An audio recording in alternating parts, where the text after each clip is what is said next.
कौन higher officer है? क्या डायरेक्शन है आपको? एक मिनट, क्या डायरेक्शन है? क्यों नहीं खोला जा सकता? ये सर नॉलेज नहीं है। इस बंगले के बारे में दुष्प्रचार कर रहे हैं बीजेपी वाले कि यहाँ सोने का टॉयलेट है, स्विमिंग पूल है, मिनी बार है, तो दिखाओ ना कहाँ है? तुमने देखा है स्विमिंग पूल? तुमने नहीं देखा ना, तो इनको भी दिखाओ। हमारी मुझे कोई भी ऐसी जानकारी देने के लिए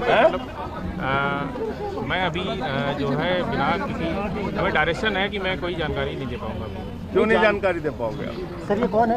ये एक पीडब्ल्यूडी के जेई हैं। आपने ताला लगाया वहाँ पे ना, आपका ताला है ना, आपका ताला है, तो वहाँ पे कहा जा रहा है, बीजेपी वाले कह रहे हैं वहाँ स्विमिंग पूल है, सोने का टॉयलेट है, मिनी बार है। देखा तुमने अंदर? देखा है? नई जानकारी तो खोल के दिखाओ।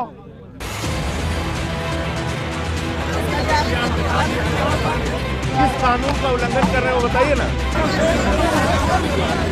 हमने कहा चलिए और देखते हैं कहाँ है सोने का टॉयलेट, कहाँ है मिनी बार, कहाँ है स्विमिंग पूल।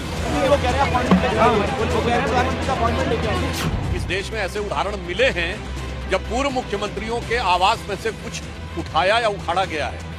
तो मैं आम आदमी पार्टी से पूछना चाहता हूं कि आप कुछ उठाने या उखाड़ने की फिराक में तो जबरन घुसने की ये घबराहट, बौखलाहट या खिसियाहट तो नहीं दिखा रहे? चाबी तो भारतीय जनता पार्टी के पास है और भारतीय जनता पार्टी चाबी नहीं दे रही।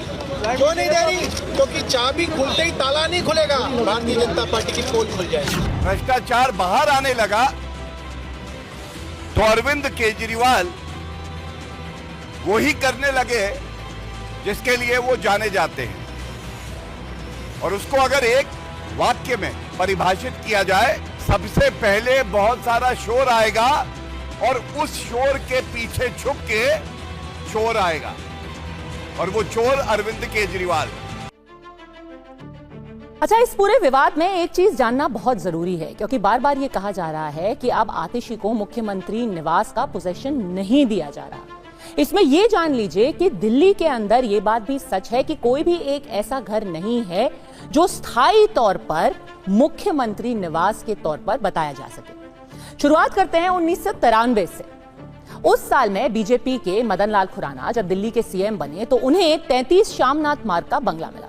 उनके बाद बीजेपी के ही साहिब सिंह वर्मा मुख्यमंत्री बने तो उनके नाम 9 शामनाथ मार्ग का बंगला आवंटित हुआ।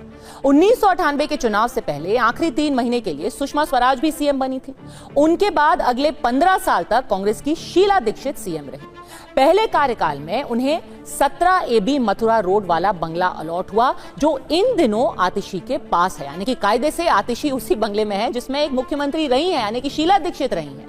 इसके बाद दूसरे और तीसरे कार्यकाल में शीला दीक्षित 3 मोतीलाल नेहरू मार्ग वाले बंगले में रही। इसके बाद जब अरविंद केजरीवाल मुख्यमंत्री बने तो वो 6 फ्लैग स्टाफ रोड बंगले पर रहने आए, जिसे करोड़ों की लागत से नया रूप दिया गया, जो आज दिल्ली के चुनाव में शीश महल के नाम से अब पॉपुलर है। जाहिर है 6 फ्लैग स्टाफ रोड का बंगला दिल्ली के मुख्यमंत्री का सरकारी आवास रहा है, पर यही सरकारी आवास एक अकेला नहीं है। राजनीतिक मुद्दा अब ये बन गया है। सीएम आतिशी तो अब यहां तक कह रही हैं कि केंद्र की बीजेपी सरकार ने जानबूझकर फ्लैग स्टाफ रोड उनको नहीं देने का षड्यंत्र रचा है और उनका सामान 6 फ्लैग स्टाफ रोड से निकालकर बाहर फेंक दिया गया। उनके मुताबिक ऐसा 3 महीने में दूसरी बार हुआ है, जबकि इसकी सच्चाई क्या है या फिर पीडब्ल्यूडी इसके बारे में क्या कह रही है, वो भी हम आपको अब तफसील से बता देते हैं। पीडब्ल्यूडी के मुताबिक 6 फ्लैग स्टाफ रोड बंगला आवंटित होने के बावजूद भी सीएम उसमें रहने नहीं आई।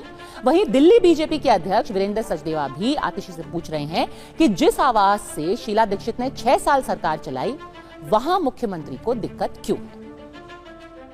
भारतीय जनता पार्टी की केंद्र सरकार ने मुझे 3 महीने में दूसरी बार उस मुख्यमंत्री आवास से निकालकर बाहर फेंक दिया।